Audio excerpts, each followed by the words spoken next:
ini rumusnya ya. Ini jarang diketahui nih, tapi insya Allah kalau paham ini, insya Allah senang menikmati. Tapi jaga ya, ini rahasia di antara kita aja nih.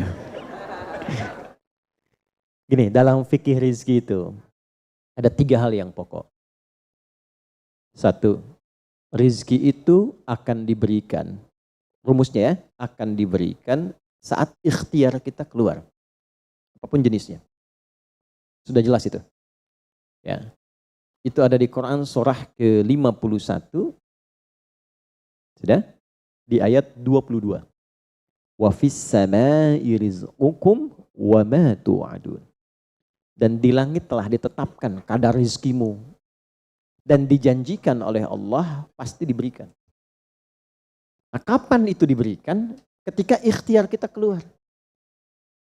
Jadi yang laki-laki, yang ikhwan ini, contoh ini, kita sudah siap saja untuk keluar, baru bawa map melangkah untuk menjemput rizki Allah, ya, itu sudah ditetapkan keluar.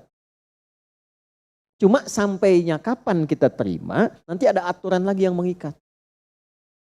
Ya, sesuai dengan kadar niat nanti. Niatnya apa nih? Apakah mencari rizki untuk kebutuhan dunia saja? Apakah mencari rizki untuk mendapatkan ridha Allah? Ya kan? Niatnya bisa berbeda. Nah, berdasarkan niat itu nanti Allah arahkan untuk mendapatkan yang terbaik. Tapi berlaku hukum kedua, ikhtiar Anda itu telah mengeluarkan rizki dan tidak akan menguranginya. Ya, paham dulu sampai sini dulu ya, pelan-pelan dulu. Nah, handphonenya turun dulu supaya fokusnya nyimaknya maksimal ya, supaya maksimal nyimaknya, tenang. Ini direkamnya bisa diulang nanti kalau supaya maksimal ngelihatnya. Jadi ini yang pertama dulu. Rizki sudah ditetapkan, pasti diberikan. Cara Allah memberikan, kita bergerak, itu rizki ditetapkan turun. Jelas? Nah, diterimanya oleh kita, nanti kembali berdasarkan ikhtiar kita dan niat kita untuk mendapatinya. Innamal a'malu bin, ya, itu dalil hadisnya. Jelas ya, sampai sini dulu. Yang kedua, rizki tidak akan tertukar dan berkurang. Karena kadarnya sudah pas. Ya, tepat pas, tidak ada yang berkurang. Dan tidak akan tertukar. Kalau Anda yang berikhtiar, tidak mungkin datangnya ke teman Anda, mustahil. Kalau kita yang berikhtiar, tidak mungkin kepada saingan kita, itu mustahil. Ya, kan ada persaingan dalam bisnis kadang-kadang kan? Kalau Anda yang ikhtiar, tidak mungkin ikhtiar Anda hasilnya diberikan kepada lawan bisnis Anda, itu mustahil. Pasti jatuhnya ke Anda juga. Tidak akan ke yang lain. Kecuali dalam satu bab rumah tangga.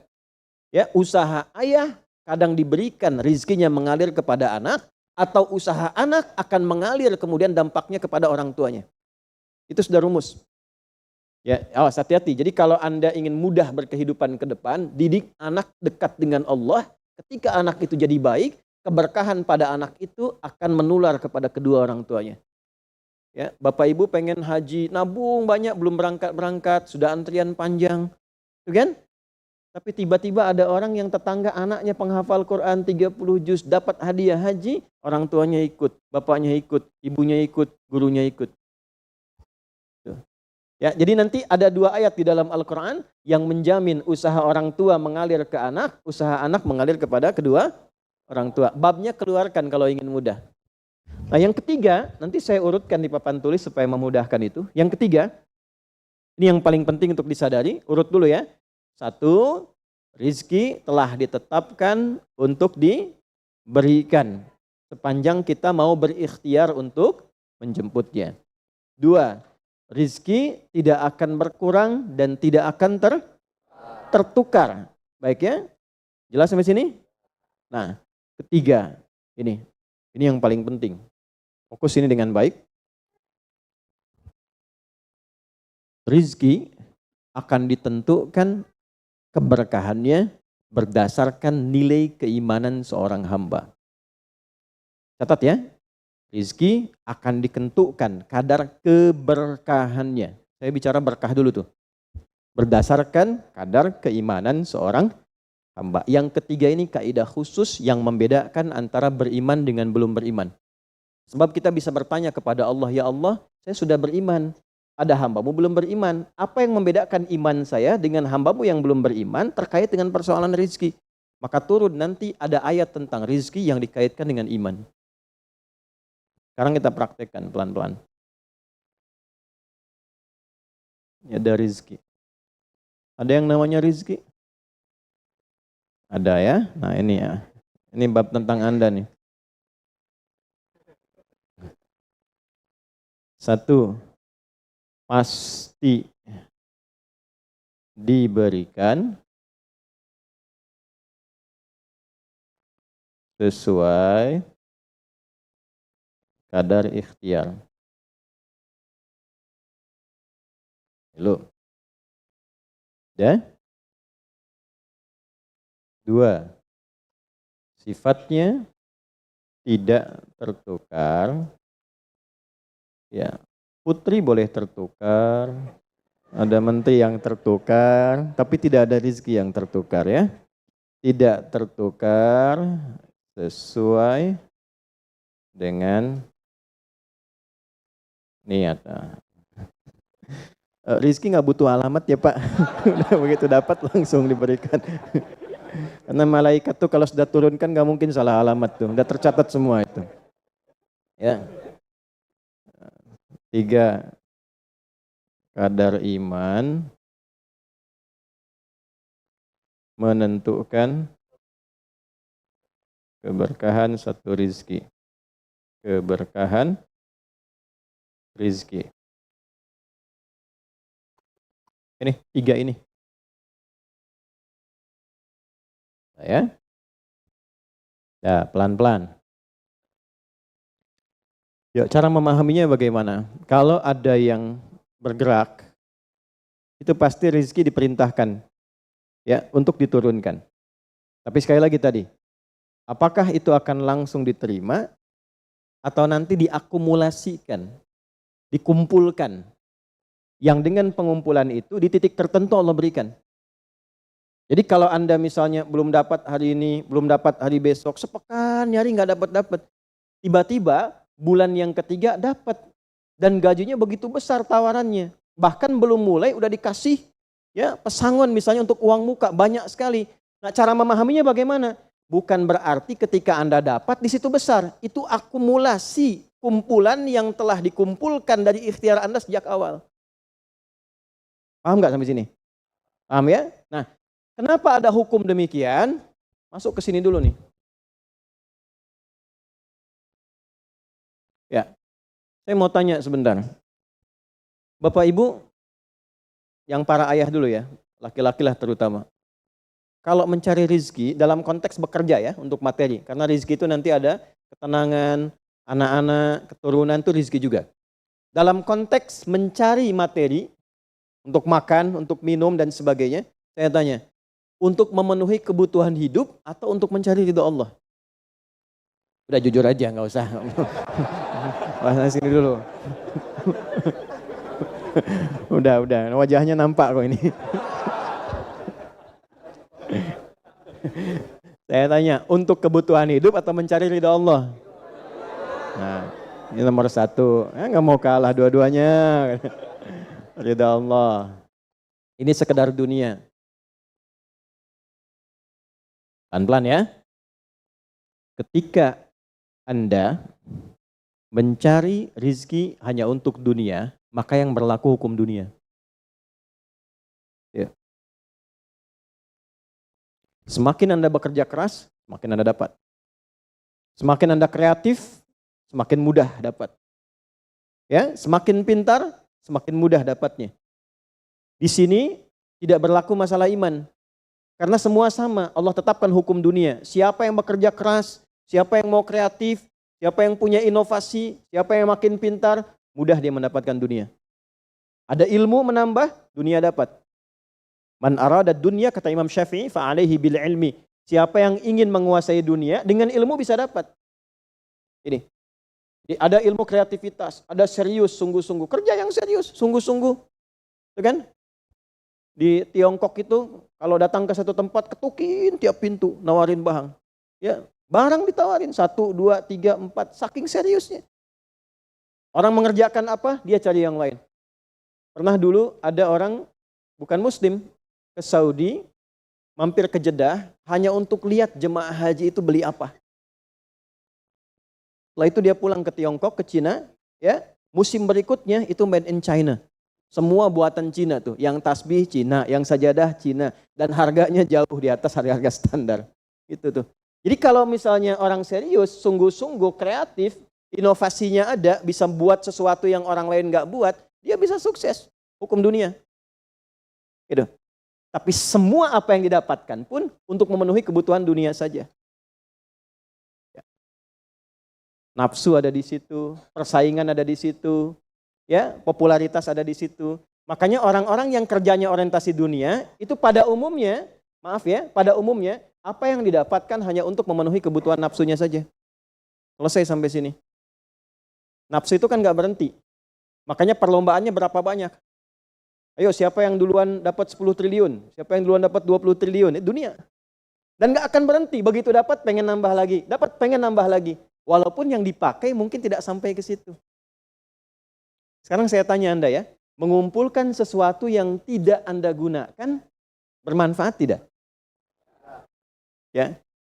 Ibu misalnya mengumpulkan kayu bakar banyak sampai seruangan masjid ini, Bu. Ya. Tapi yang ibu pakai sehari cuma satu.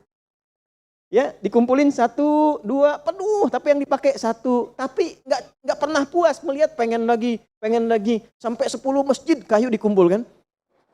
Yang dipakai cuma 1. Nah, kira-kira perbuatan semacam ini bermanfaat tidak? Nah, jika ada orang yang banyak bekerja, hanya membutuhkan sesuatu untuk memenuhi keinginannya saja, ketahuilah Anda terjebak dalam kehidupan duniawi. Mohon maaf sebesar-besarnya. Jadi kalau bekerjanya hanya untuk tambah tabungan lagi, cek saldo, bandingkan dengan teman-teman, tapi dari apa yang dikumpulkan tidak membuat Anda lebih baik. Ya, yang paling bahaya tuh gini, pas sakit carinya obat generik. Padahal kayaknya minta ampun gitu. Ya, itu menunjukkan bahwa ada sifat dunia yang menguasai. Pada diri pribadi pun bersifat masih kikir. Nah ini ya, ini yang berbahaya ini. Ya, kalau bekerjanya nggak ada masalah, serius dapat nggak ada masalah. Cuma yang dapat ini mengeluarkannya seperti apa? Kalau hanya mengumpulkan, hanya pamer, hanya untuk update, dia mau menyampaikan dengan pamernya, pakai hukum dunia, nggak bisa disalahkan dalam konteks dunia. Walaupun secara moral dalam hukum agama ini tidak dibenarkan. Jelas nggak sampai sini? Ya, sekarang saya tanya, ada nggak orang misalnya OKB misalnya, orang kaya baru gitu. Nah, baru kaya langsung pasang status, ada yang begitu? Ya, dapat mobil baru pasang status, ada yang begitu? Nah, ini biasanya semakin banyak dilakukan terjebak dengan hukum dunia. Tugas kita mendoakan, bukan mencela. Oh pasti si itu tuh, bukan ya, jangan seperti itu. Ya, tugas kita mendoakan kembali dan sehingga dengan doa itu mudah-mudahan sampai kepada jiwanya untuk bisa berubah. Sehingga diarahkan pada yang lebih baik. Tapi maksud saya begini, kalau ada di antara yang ngaji itu terpedaya dengan sistem seperti ini, dia bekerja, tambah lagi, tapi penambahan itu alhamdulillah tidak membuat kehidupannya lebih baik dan bermanfaat, dia terjebak dalam kehidupan dunia. Pada akhirnya berlaku hukum akhir dunia. Hukum akhirnya? Fana. Dunia itu kan punya 2 arti, satu cepat, yang kedua rusak. Cepat nggak terasa, kayaknya baru kemarin kita ngaji ya, sekarang ketemu lagi. Cepat tuh. Ya ketemu teman, kayaknya baru kemarin main sama-sama.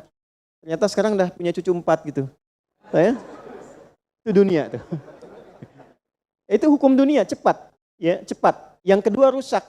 Semua dunia itu akan fana, rusak, sifatnya hilang, habis. Kalau bukan kita meninggalkan dunia, dunia yang meninggalkan kita duluan. Ini saya sering katakan, ini ada gelas nih, menampung air. Airnya habis, didiamkan saja, jangan diapa-apakan. Ini kotor, rusak sendiri. Anda punya handphone, elektronik, simpan aja, nanti rusak sendiri. Sifat semua dunia itu rusak. Ya, di sepanjang kita berada di dunia, tubuh pun gak abadi. Yang ganteng-ganteng akan hilang dengan sendirinya gantengnya. Makanya ibu kalau cari suami ganteng nanti rugi tuh. Ya, baik sama, istri juga demikian, yang perempuan demikian. Semua selama di dunia, hukum berlaku. Nah, harta juga begitu. Saat dikumpulkan banyak yang dihitung ini, kalau tidak sadar dengan, nah ini poinnya, Kalau tidak sadar dengan ketentuan hidup yang benar, pasti penyesalannya di akhir. Karena semua yang dikumpulkan itu pada akhirnya akan selesai hilang. Minimal manusia yang meninggalkan apa yang dikumpulkan dari dunia ini. Terkumpul 100 triliun, hartanya kumpul, manusianya kan meninggal juga. Ya kan? Selesai ya? Ya pertanyaannya, selama hidup yang kemakan berapa dari sini? Nah ini yang kemudian dikoreksi oleh agama, dituntun oleh Islam. Tidak salah. Kalau bisa jangan 100 triliun, nanggung 1000 triliun, 2000 triliun, 3000 triliun. Kayak Abdurrahman bin Auf tuh sampai 14.000 triliun. Kalau dihitung dengan kurs sekarang, sampai 14.000 triliun. Tapi ternyata apa yang dikumpulkan itu membawa keberkahan untuk dunianya plus membawa bekal kebaikan untuk akhiratnya. 1 dari 10 orang yang dijamin masuk surga tanpa hisab adalah orang paling kaya yang pernah hidup di muka bumi ini. Salah satunya Abdurrahman bin Auf. Hartanya kurang lebih sampai 14.000 triliun. Tapi bisa menggunakannya. Dunianya sejahtera, akhiratnya terjamin. Jelas sampai sini? Ya. Nah, maka yang paling menentukan itu ini satu niat, yang kedua di sini aspek keberkahan. Dicarinya pakai iman.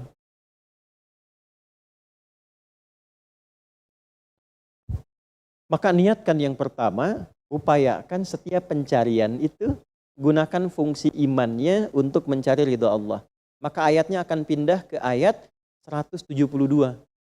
Ya ayyuhalladzina amanu kulu min thayyibati ma razaqnakum. Hei orang-orang yang beriman, pakai imanmu untuk mencari kebutuhan hidupmu. Nanti aku siapkan, kata Allah, yang sesuai dengan kadar imanmu. Karena itulah kadang kelihatannya begini. Kelihatannya mohon maaf ya Bu, Pak, nggak dapat lagi. Padahal sudah tahajud malamnya. Udah puasa, udah baca Quran, lamar nggak dapat lagi. Ini nggak dapat lagi. Bukan karena ini Anda nggak bisa dapat, bukan. Karena belum cocok dengan iman Anda. Ini belum thayyib. Belum thayyib. Belum ada baiknya. Mungkin ada bagian dari usaha itu yang kurang cocok untuk iman. Tapi ikhtiar Anda mencari, itu oleh Allah ditetapkan. Setiap dia berangkat, tuliskan. Siap turunkan, siap turunkan. Cuma kapan diturunkan? Nah, itu kadang-kadang ada latihan untuk menguatkan keimanan kita. Sampai kita melewati semua perjalanan pencarian rezeki itu, baru diturunkan. Dan hebatnya, dalam mencari ini, Allah berikan bonusnya. Ada bonus pengalaman. Pernah sakit, pernah capek, pernah naik ini, pernah naik itu, tanpa sadar itu yang menempa dirinya menjadi sosok yang lebih kuat, lebih baik, yang ketika rezekinya diberikan seutuhnya, dia sudah bisa menggunakan rezeki ini sesuai dengan pengalaman sebelumnya. Nah, yang mahal tuh ini. Makanya Abdurrahman bin Auf itu kan diambil dulu, dirampas hartanya, berangkat 400 km, jalan kaki, nggak bawa apa-apa, dipakai dulu ilmunya, belajar dulu jadi penyalur, dapat upah, dapat bonus dulu, baru dipakai lagi. Tapi perjalanan itu menempa hidupnya dengan iman sehingga jadi orang terkaya yang pernah tercatat dalam kehidupan di bumi sampai hari ini. Jadi kalau satu kali Anda melamar kemudian ditolak pekerjaan, jangan langsung simpulkan tidak diberi. Alhamdulillah ya Allah yang telah memberikan kepadaku rizki yang baru berupa penolakan ini untuk menguatkan iman dan mentalku untuk menjemput rizkimu yang lebih baik daripada ini. Jelas ya? Nah ini poin-poin ini yang mahal. Nanti kalau sudah dapat ilmu ini, yang lainnya akan lebih mudah. Nah, jadi jangan disimpulkan, ya Allah aku sudah ngaji, aku sudah tahajud, kurang apa lagi? Sampai hari ini aku belum dapat. Nah itu sesuatu yang tidak tepat untuk keluar, tapi juga bisa dipahami karena boleh jadi belum mendapatkan pencerahan sesuai dengan bab rizkinya. Nah pada akhirnya dikembalikan, kalau sudah dapat itu ditanya balik oleh Allah, itu mau dipakai apa? Toh pada akhirnya aku yang cukupkan.